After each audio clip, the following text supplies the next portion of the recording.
Now, the problem here, and he talks about the fact how we remember the past and you feel pain, you think about the future and you get anxious and worry. You think, is this plan going to work out? Is this project going to work out? What's going to happen to my job? What's going to happen to my family? How am I going to get my kids married off? All these kinds of things. And two words come to mind here, which is hem and huzn. Hem and huzn. And we have the dua on how becoming hammi wa huzn. Imam Abdul Rahman al-Jawzi, the great Hanbali scholar, he has a book called Al-Tib al-Ruhani. Tib al-Ruhani, literally spiritual medicine, right? You might call that psychology avant la lettre, as we say in French. We say it in English, but we stole the word from the French. Avant la lettre means like you're talking about something, you're giving it a name before the thing actually exists, right? We're calling something psychology. This is before psychology was actually something that was studied in the West. But hem and huzn, again, Imam al-Jawzi, he explains, he says, hem is translated as grief, as not grief, but worry or anxiety. And hem is always about the future.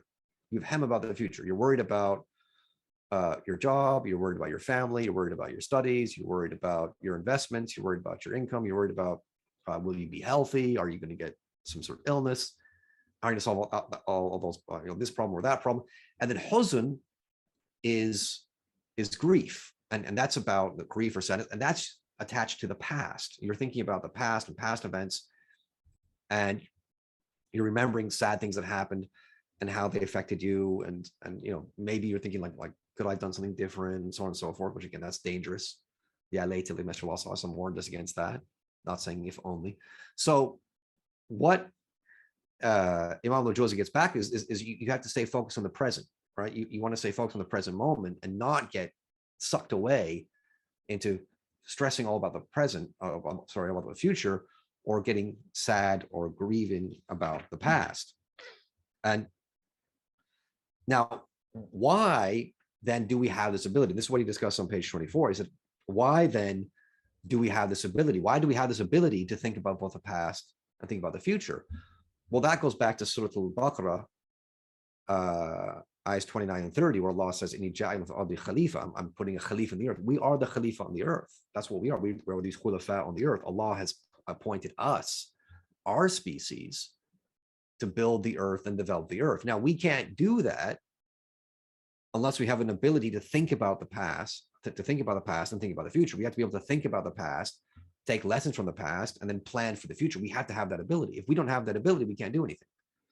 Because what we do is we want to learn from our mistakes as individuals. We want to learn from the mistakes of other people. We want to learn from mistakes of people in terms of at the collective level, whether it's as a country, as a nation, as a tribe, as a civilization. We want to know, okay, why did such and such civilization fall? What happened to the Romans? What happened to the Ottomans? What happened to the Abbasids? What happened to the British? What happened to them? We want to understand. We also want to look at people. Why did his business fail? Why did his marriage fall apart? Why did he lose his job? Why did he not finish his degree? We want to know these things. They can be troubling, but we want to know so that as we move forward into the future, we don't make the same mistakes. If we did not have that ability to look at the past, identify things that are wrong in the past, identify mistakes, identify problems that came up,